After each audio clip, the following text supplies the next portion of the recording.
Jeff, you got anything to add to that? No, not really. Don't call me paranoid. I keep the demons from your soul. Hey, everybody. Welcome to episode 2 of Bootleg Mercy's Rough Cuts. It's our little podcast where we like to get together, talk about things, let you know what's up with the band, give you a little insight to the band, let you meet us, let you find out the method behind our madness. Go ahead and introduce everybody again. This is Rich over here, vocals, Hi. acoustic guitar, occasionally electric guitar. We've got Curtis over there on the lead guitar and a big hand. That's the pimp hand. And we got Jeff on the bass. And that was a very awkward gesture. So to get this episode kicked off, we have big news. We gave it to you last week, but we're going to do it again.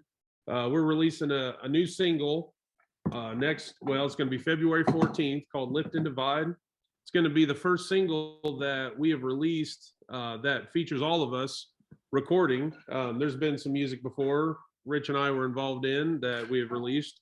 It's in the depths of YouTube, but this is exciting for us. It gives every one of us a chance to show who we are. Can you stir that a little louder, please? Nobody can hear that. I don't know if you could hear him stirring his beverage. No. Once again, we got to save it for the segment, but Lift and Divide. Rich, do you have anything to say about it? Oh, thank you for asking me a question.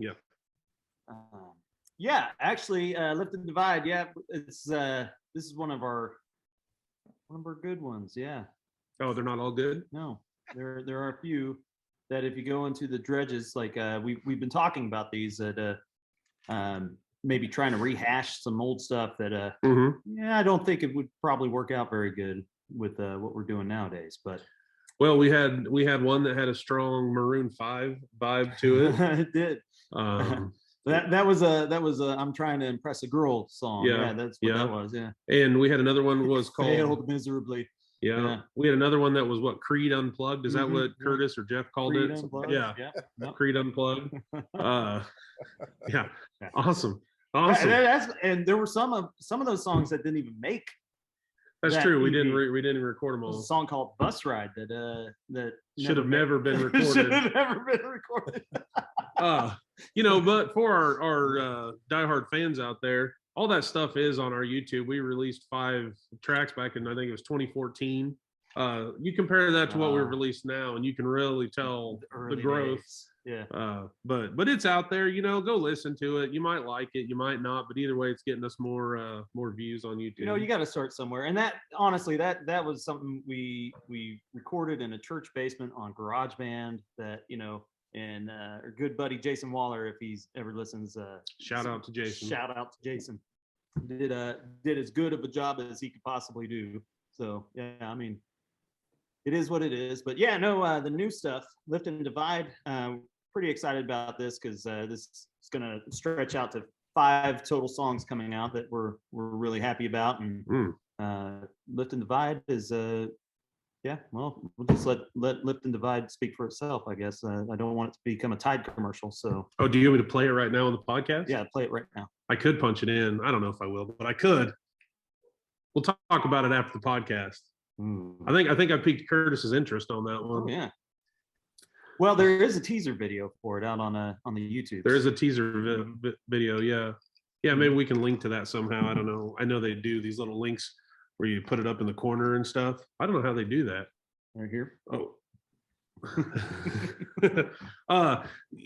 Maybe not. Curtis, Jeff, either one of you, do you have any input on the new track? Anything you want to say about it? We'll start with Curtis. I just think it's kind of a sleeper track, and I say that as a compliment. I think when we were putting it together, it wasn't one that really jumped off the page at me until we actually went in the studio and recorded it, and then I started listening to it once we started getting mixes back, and it really started to catch my attention. So it was one that I remember Rich showing it to us. I remember him showing it to me over at his house back in that back bedroom. We were kind of messing around, and I couldn't figure out. Curtis, come on. I couldn't figure out what I would do with a with an electric guitar over it because the acoustic did such a nice job with it. But I spent some time noodling with it and came up with what you'll hear on that track, and so it works well. Yeah, it turned out great. I think that's one of those songs where, as far as electric during the verse, it's kind of a less is more. You did a really good job at that, and that's the great thing about electric. You put in those effects and different kinds of things, and that just totally fills it out without actually playing more notes. Yeah, you got lots of pedals. You do have lots of pedals. Yeah.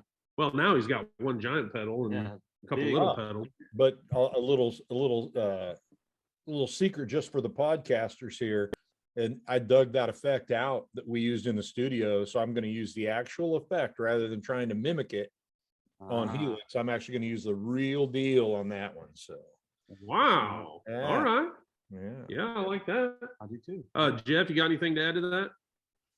No, not really. Cool. No, I do think that song, I feel the same way, kind of like Curtis did, as it was developing. Really, I don't know where to go. You can edit this shit out right here. But, no, seriously. Don't worry. I don't know where I'm going with this sentence, but no, seriously though, Lift and Divide, it was one of those songs. I agree with Curtis that it just kind of after it came out in the recording, it had more punch to it, and it just had more. I don't know what I'm trying to say, but I've had too much of this juice. It had more rock and roll than you originally thought it would have. How about that? Yeah, well, I mean, it stuck out over the other songs a little bit, or at least evened up with the songs more than I thought it would originally. Really had I guess a commercial flair to it. I think people are really going to like it. Majority of the people should like it anyways, but hey, I don't know.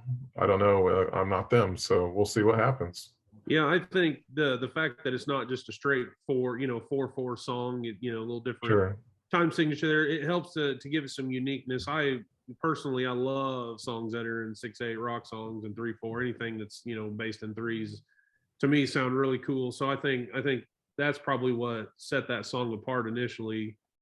Just had a different feel. Let me do some different stuff on the drums that I really like, and be a little more creative for sure. Well, it's funny because you said something to me about writing something in a 6/8 or something. And I was like, hey, well, what do you know? Check this out, and played it for you, and you're like, oh, well, that could be something. And then there it goes. And here it is. The song is going to take us to the top. To the top. Now, with that in mind, what he just said, so I've got an idea for a song that I'm trying to put on my garage band that's going to be probably in 9. It's not going to be that difficult, I promise. But I've been singing it in my head when I'm driving, and I think it actually has some potential to be cool. I at least have like an intro and a verse idea. I'm going to need you guys to come up with some melodies and some, obviously, Rich is kind of, I really hate to be nice, but really good at his melodies and vocal patterns. I don't know where he got that talent, but I appreciate it. It's really good. Definitely didn't get it from Satan, right, Jeff? Jeff well, look at, he's wearing a Satan shirt again this week. Kill Switch. Engage. Yeah, they're kind of a mellow band. So yeah. I like ballads and love songs and stuff. Yeah, exactly. So Lift and Divide, I do believe, Curtis, you're the set list master here, so tell me if I'm wrong, but I believe that's going to be on the set list for this Friday, February 11th in Wichita at the Temple Live. That is correct. We'll be breaking that out live for a lot of people to hear for the very first time there. What else? What's that show all about? Well, we are support for that Arena Rock Show, which is a traveling group of hillbillies. No, a traveling group of musicians that Music circus. if you are interested, get on YouTube and just type in that Arena Rock Show and check out. They've done some actually really nice professional videos. They're a cover band. They do 80s cover stuff. They do the White Snake and all of that, and they do a nice job of it. And so anyway, they're coming through Wichita here this week, and we're being brought in to be support for them. So we're going to play for about 45 minutes to kind of warm up the crowd before they come on. So we're going to be doing a bunch of our 90s stuff, kind of regressing back in time to take everybody back to the 80s. We're going to make a stop off in the 90s, but during that, we're going to go ahead and slip in Lift and Divide.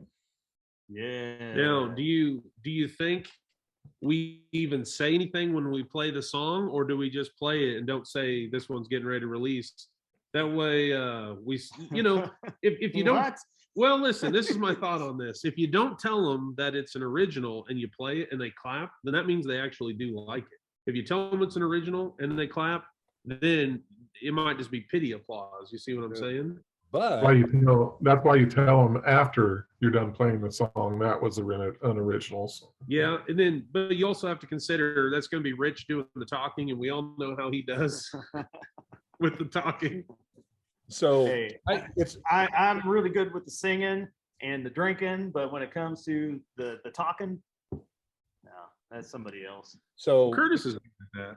it's an opportunity for us to be in front of hopefully 1,000 100 people. people, yeah. It's hopefully an opportunity for us to be in front of 1,000 people to talk about the fact our song's coming out on Monday. And so that'll be a nice way to do so, is to say this song you're going to be able to purchase and stream on Monday. So check it That's out. a good point. It might be worth doing that. I mean, especially just to remind our fans that'll be there, because we do have quite a few people that are our fans that will be in attendance. Yep. Which that still blows my mind. That we have fans. we have fans. I mean, There's a few. listen. I mean, I know that hey, I'm not saying that we're a crappy rock band or something like that. I'm just saying that just from my point of view and knowing where I come from, the fact that there's somebody out there that looks up at me singing and says, "Wow, I like that," and I want to see more of that. It just kind of blows my mind a little bit. Yeah, I agree. I've got a friend who every time the trees are listening comes on his Pandora, he always sends me a Snapchat of it bumping. And I mean, I get that probably 2 times a week. Yeah. So he's keeping us afloat, really. Shout out to Dylan if you're listening to this. Yes. But yeah, that's what's really cool, is when people are taking time to listen to it, and it's not just background noise. They're actually coming with it. So yeah, I think Friday is going to be a lot of fun. Should be a pretty packed house. We're going to be playing some great songs. A lot of good people there. I think what we ought to do probably is maybe even think about a little group podcast there that night, a short one where we're all together. So see how that turns out. Maybe throw in some video of the performance, or whatever we can find. Just a little something for you dedicated listeners. By the way, we were up to 14 views of last week's episode at the start of this. So, and that's only been a few 3 days? 6 days. Yeah. Well, 6 days since we recorded it, but we didn't. Right. I didn't go live until what, Wednesday? It's Thursday. Yeah. Thursday. Yeah. All And now right. it's Sunday for all you people out there keeping along at home. So we're up to 14 views. I'm thinking if we can double these views, every month or so, we'll get up there pretty quick. How many times did you watch it, Eric? I have watched it 1/2 time. I haven't actually finished it yet. Okay. I watched it 38 times when I was editing it. So so I can recite it if you need me to. Hey, you're letting the magic out by saying you had to edit it. It's like it wasn't perfect. Right. Well, that was the deal. It actually was too perfect. I had to throw in some scuttlebutt just to try to make people realize we're human. We're not, but we want people to think we are. Yeah. Good call. Good call. Jeff definitely. Jeff ain't human with his devil shirts all the time. Devil worshiping shirts. I think now might be a fun time, and I've got a great story for this, but I'm not going to go first. But we were thinking of things to talk about, and most memorable performances happen to be one of them. I've got a fantastic one. It has nothing to do with Bootleg Mercy, but does anybody want to go first? Can I call anybody out specifically? Well, it's kind of hard to narrow down for me just to one. I was thinking about this when it was brought up, and I'd say one that was definitely a memorable performance for me is when a band I was in got to open up for a metal band called Chimera Oh yeah.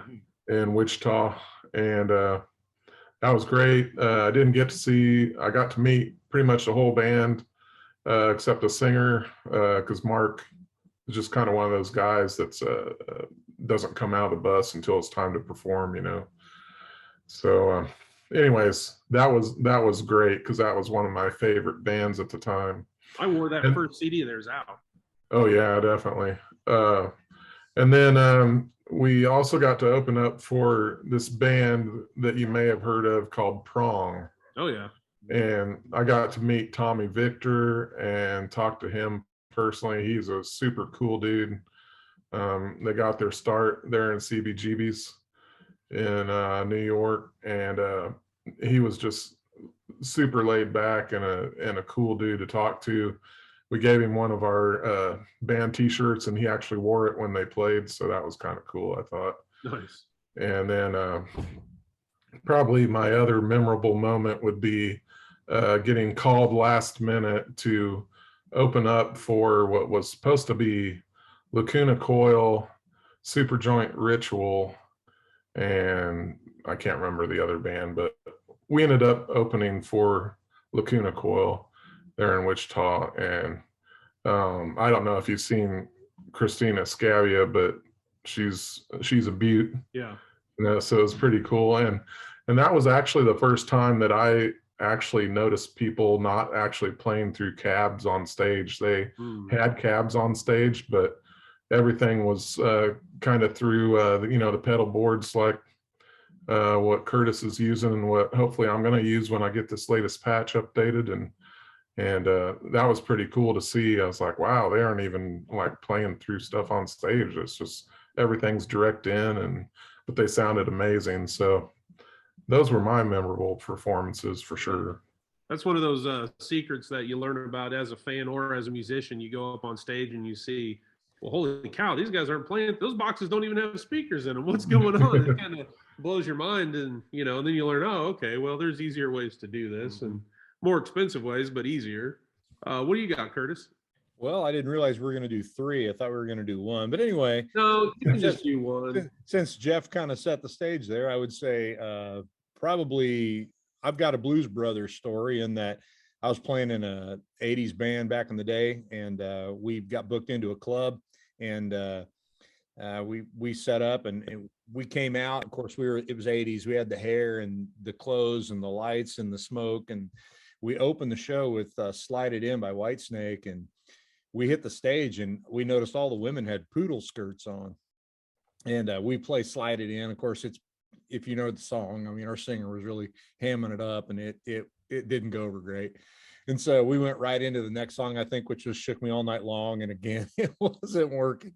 And finally, the bartender comes over and goes, boys, there's been some type of misunderstanding. Well, anyway, what we found out later was, so our band name was Marauder. There was a square dance band out in Western Kansas called the Marauders, and they thought they had booked the square dance band. And so they advertised it as such.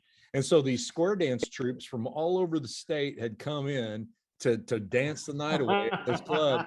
But here we come out playing, it was hilarious. But anyway, the guy was cool about it. He went ahead and paid us anyway. He had us back later and billed it correctly, and it worked well. But it was kind of an embarrassing moment. The funny thing was I'd played in oldies bands for years with my dad. And so I had the guy switch, and we were playing Wipeout and Walk Don't Run and surf music and stuff. And they started square dancing to it. So we got through at least a set, and then we shut her down. But anyway, that was a rough one. Another one, I had a band called Intruder, and we played there was like a community, we were supposed to play that night, but for fun, we entered they had a gong show competition that day.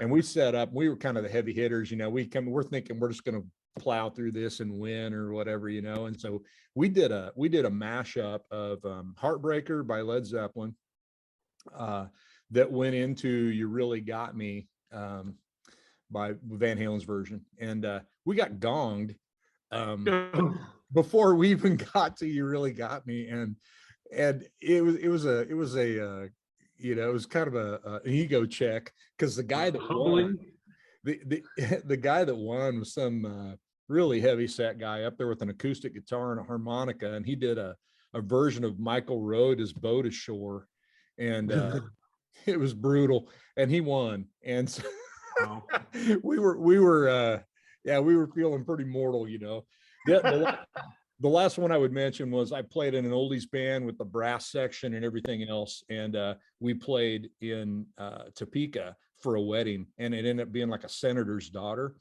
And when we got there, they searched, we all got patted down. They searched our bags, they searched our gear. They called in the KHP to kind of police us and stuff, because they were afraid, because we were musicians, we might do something bad. And so we literally had armed guard the whole night, but not because for protection. It was to protect the crowd from us. And I'm telling you, it was my dad's band. I was the youngest guy in the band. There were guys in that band that were in their late 60s. And we had security making sure we stayed on the stage. It was pretty crazy. Anyway. That's awesome. So that "Slide It In," that's a Christian song? Yep. Yeah, that's the one. Rich, what do you got? Well, let's see. I think one of our most fun performances was when we opened for Hairball. Oh, Maybe not so much the second night that we opened for Hairball, but the first night was fun. That was here in our hometown of Salina, and it was really neat because these guys come with pyrotechnics, and I mean, just the real deal. They're the real deal. And here we are, these little small fries getting up there and trying to rock out with them, and it's kind of like one of those where you grab the guy by the scruff and say, "Hold," and you try to chug your beer in his face, and then they come out and they're just like, "Settle down, here we go." And then you got two of them, they just pour them down their throats. It was bad to the bone, though. We got a lot of love from the Salina town, so that was nice. Carney, not so much. That was there's a lot more stories. There's a lot more stories to tell about that. So but that's Carney part of that trip. But maybe we shouldn't talk about them. But and then, no. And then another one that was playing at the Stiefel here in Salina. It was a lot of fun. Got to go on a tour of the basement with my wife, and then You're getting a little salacious. What? Mm-hmm.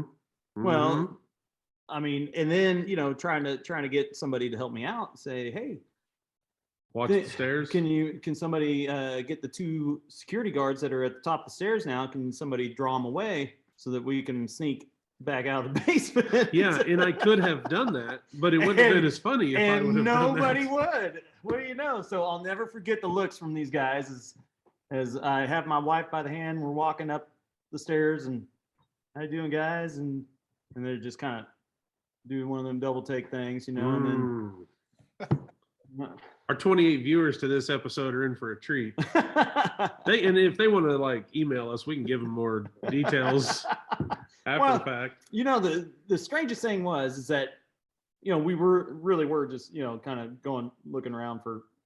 It's an old historic building, so we're going around checking things out. We ended up down in the basement, and nothing happened. Everybody, How many kids do you have now? Well, there it is. So my most memorable performance takes me clear back to 8th grade. If you guys can remember back that far. So I'm in a little band. We get together during activity period, and we call it the activity period band. And we've got 3-4 songs under our belt, so we get a request to play the alumni banquet. And so we're like, okay, this is our big break. This is our first big show. We're going to go do it. And I learned a very, very, very, very valuable lesson this night. So when it was time to haul all of our gear from the band room down to the gymnasium to get set up, I had the singer help me, which, believe it or not, that can happen. What's that supposed to mean? And So we got all set up, ready to play, sound check and everything. And then everyone comes in, starts enjoying their dinner. And then it's our turn to come up and play. So we get up and we start playing a few songs. And on song number 2, we're playing a classic you may have heard called Louie Louie. Oh, yeah. Definitely something Curtis has probably played back in one of his bands. Mm-hmm. And so we're rocking along into the 3rd verse, and the singer can't remember the words. And he is just panic stricken. He's turning around, looking at us, trying to figure out what to do. Like, he's like, hey, can we just quit the song? Can we just end?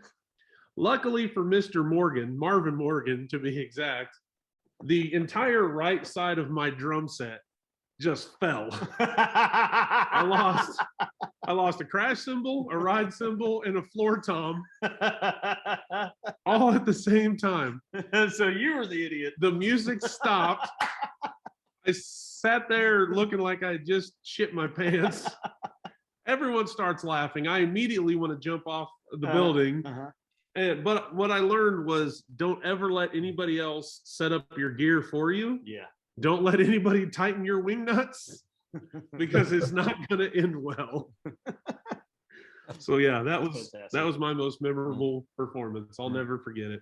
Yeah, I don't know what that guy was going through. Like, you know, When he couldn't remember the words. When he couldn't remember the words. It's never happened. Never happened to you? Never happened. Wow. Like, ever in the history of singing. That's incredible. Yeah. Yeah. You know what has happened to you? Hmm. A little segment called "What Are You Drinking?" Oh, well, I have this. Well, they can't see it. Well, I'm Oh, okay. about to show. So this fancy mug here. I don't know if you guys can tell who that is. That's the Happy Bassett Brewing. Ooh, Happy Bassett Some good friends of ours that we go and play every now and then in Topeka. And I was given this mug from someone. I You did stole it. not steal it. I was paid very handsomely for it. But anyhow, I have a homemade Kahlua that I've made, and a little bit of milk, a little bit of ice, Yeah.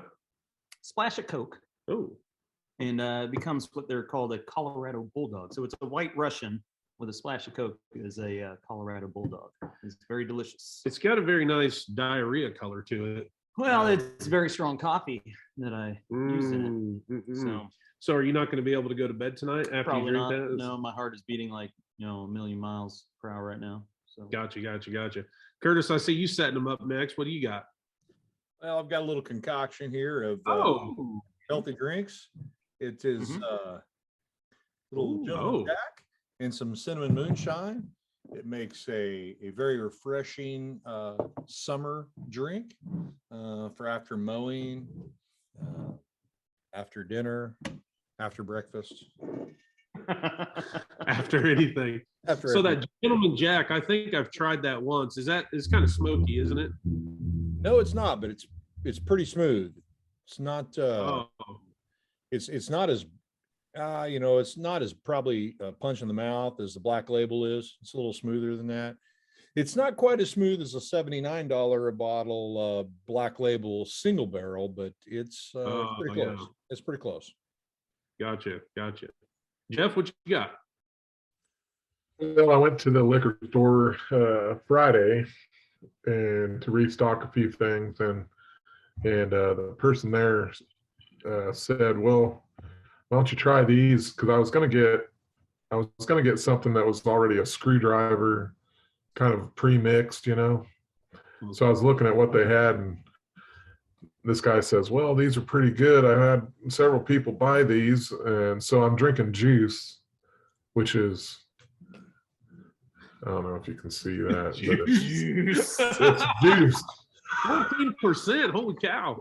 Yeah. So 14% alcohol. And I told you, I was drinking some juice. So yeah, you were right. So that 14% kicks in about halfway down. I was going to say 2 of those would be all the guy would ever need. I think he's working for an endorsement there. He's mentioned the name of the brew. I don't know how many times tonight already. 4 times, held it up, got a real big. Hey man, any sponsorships we can get would be. But no, it's actually, honestly, it's pretty good. You can tell it's more of a malt type beverage, but at the same time, I mean, it's got good flavor to it, and the alcohol content's there. So Plus, it has juice in it, so It it's is healthy. healthy. Right? yeah, it's and healthy. it is healthy. I mean, you get your, I think it's got vitamin C in it. I don't know. We But, should be pointing out to anyway. distributors, we should be pointing out to distributors right now that at each one of these segments, we could be holding up your drink. Ah, Out there, just throwing that out. Yeah. yeah. So Eric? Cristal champagne. Listen, we could be holding up your. Eric, what about you? Oh yeah. I guess I can play too. So this week I've got an aluminum cup. So a little backstory. We bought these as disposable cups. They sell them in the disposable cup aisle, but they're aluminum. They're about as thick of as a beer can or pop can. But I'll tell you what, drinking out of them is awesome because it's so cold. It's just very refreshing. It's really weird. You have to experience it. But I'm actually drinking. So back in the day, I was known in the band as drinking the Arnie Palmies, the Arnold Palmer for the layman. And I got made fun of quite a bit. And not to mention, I yeah, believe it or not, but I started to lay off the sugar a little bit, and those things were so much sugar I just couldn't drink them anymore. Well, I found a way around it. So what I've got here is Deep Eddy's sweet tea vodka, Deep Eddy's lemonade vodka, and then just a splash of Gold Peak tea, just to so I'm not just drinking straight alcohol like a Lush. But it's a very refreshing drink, very tasty, and it's almost all alcohol. So There is ice in mine, so it's not straight. yeah, I got a little ice too, Okay. All right. but yeah, so I'm having almost a man's drink. I mean, I drink my whiskey too, so don't make fun of me. So speaking of Eric and his drinks and stuff, you remember how last week he was giving me all sorts of grief about coming in and setting down my glass and saying, "What you got?" type of thing. Well, you should have seen his face when I walked in with this big thing today. I set it down. I thought, oh, great. Well, he's getting all mixer in that cup. Like, why did you bring your bile? Yeah, What? your bottle. Oh. What's next, buddy? Settle down, Steve. What are you laughing about? Hey, juice. See how fun it is. Juice to set Jeff loose. Yeah, this is where the podcast starts to go off the rails a little bit. All right, so this will be fun then, Jeff, since you got a little case of the giggles. What's Sure. on your mind, man? What's going on lately? What are you thinking about? Just really thinking about how it's been a while since not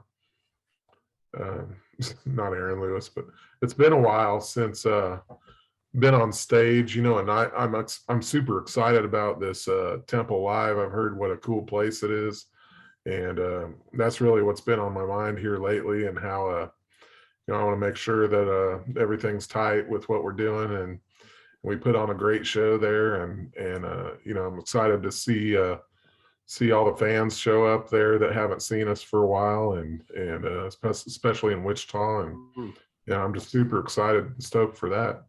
Yeah, that's gonna be great. It's gonna be a lot of fun. Oh, great. I concur. Yes. What do you got, Rich? You know what? I've been on a Chris Farley kick lately. Been watching lots of stuff about Chris Farley, and just remembering how much of maybe where my humor comes from. It's just from watching his skits on SNL and his movies, and just how tragic that whole situation was. He was only 33 years old when he died, and just how broken a lot of people were over the fact that happened. And but man, just just been watching a lot of his old skits. Some of my favorite ones, like he's on a Japanese game show, and he doesn't know how to speak the language, and they're asking him all these questions in Japanese, and he's like, I don't know what you're saying, and then he like just barrels his way through.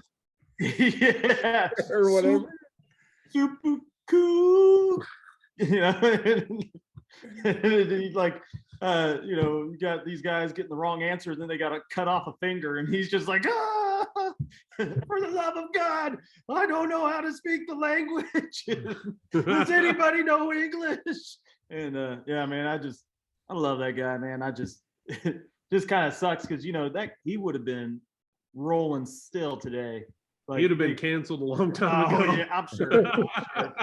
But I mean, classic skit with Adam Sandler, and it's the malt beverage, and they're the pool boys, and they come in there and they Yep. like open up the can and like becomes a sparkling pool, and there's a bunch of like dudes in speedos, and they're just like all excited and. Well, can't forget Michelle's favorite when him and Patrick Swayze were auditioning for the Chippendales. Chippendales, yeah. Oh man, I think she shares that once a year. So Oh yeah. he was a hell of a dancer. He was a really good dancer. Yeah. When you're done taking that sip, Curtis, what do you got? Well, I'm in mourning a little bit. We binge watched a show on Netflix called Red Oaks, which is. Oh, Are you familiar with it? yeah, I think I might have watched an episode or two. Yeah, it's kind of a spin-off, a kind of a Caddyshack style. It's all centers around. Oh no, that's not what I'm thinking of. It centers around kind of a golf course in the 80s. It's a comedy. But man, I got kind of suckered into it. We ended up watching. It was 3 seasons long, and we watched all 3 seasons in about a week and a half. And now it's over. And now it's over, and now I'll be watching like a random commercial, and like one of the actors from that show is on the commercial. And I'm like, no, thanks for the reminder. Yeah. Like, you know how that is when something you've watched ends like that, and you binge it, and it's over, and it's like Now what do you do with your life? What do I do with my time? I don't even remember. Yeah. Well, that's interesting that's what you went with, because what's on my mind is also a Netflix show. We just watched the first couple episodes right before this podcast, as a matter of fact, something called Murderville. Anybody familiar with that one? Murderville. Okay. So it's actually the greatest premise for a show I've ever seen. It stars Will Arnett. You know Will Arnett, very funny guy. And then each episode, there's a guest star. And Will Arnett is a homicide detective. Yes. And the guest star, and his guest star is the trainee to also be a homicide detective. However, here's the twist. The guest star has not seen a script at all. So the guest star is just going through it with Will Arnett being led, to, giving little clues on what he's supposed to do. And the whole thing is that they end up trying to solve the murder by the end of the episode. Yes. And the first episode was Conan O'Brien, and I am not kidding when I say I almost had to buy a new recliner. I was struggling to keep my body fluids in. I was laughing so hard. Oh, I love Conan O'Brien. And the second episode was Marshawn Lynch. Oh So- my God. So it looks like there's 6 episodes, and we'll probably binge them all this week. Holy cow. But- I'm gonna have to watch that, what Curtis is talking about and what you're talking about. Yeah, Because Yeah, they they're- both sound amazing. Yeah. they're Hey, Eric, my wife said that she told me, and I wasn't aware of this, but I guess Marshawn Lynch has his own, or not his own show, but he's now going to be an actor as a cop in some show. Have you heard of that? That's it. That's the one right there. Is that? Okay. Yep. It's hilarious. I'll tell you, turn the volume up obnoxiously loud, because there's so many little things. You'll start laughing about something, and then something else will be said that you'll miss if it's not loud. I mean, but oh my God, it's the funniest thing I've seen in a long time. That's the hard part. It's like, when my wife and I watch something and we're just laughing our Yeah. tails off, and then you miss like something that happens right after. So then you have to rewind it. And of course you laugh again at what you do, and then you miss it again. So it's a constant, Groundhog Day type of situation. Yeah, it's fantastic. Well, boys, I don't know what you think, but it's probably about that time. I think we got to save the rest of our material for next week. Can't give it all to them up front. We got that song coming out the 14th. Boom. We got Temple Live with that Arena Rock show the 11th. Boom. That means you're going to have one day after this comes out to get your tickets. So we'll see. Maybe this podcast is what's going to be that fills the Hey, place. isn't there another band that's opening up for that too? Throes of Rejection. Oh. Yeah. Guess we better give them some love too. Throes of Rejection. Yeah, absolutely. Pantera cover, man. Yeah. Yeah. So we got that coming. There's more music coming out this spring. We're already getting a lot of attention from some of the radio stations that played Trees a lot. We're getting a lot of attention from some different. Hell, they're all coming out of the woodworker. You got some management companies want to get a piece of the action. We got a lot of different stuff going on right now. It's really exciting. But we're just gonna keep going and hope you all stick around for the ride. Yeah, root for us hometown boys. That's right. That's right. All right. You guys ready to call tonight? Yep. Yeah. Reach out and say hello.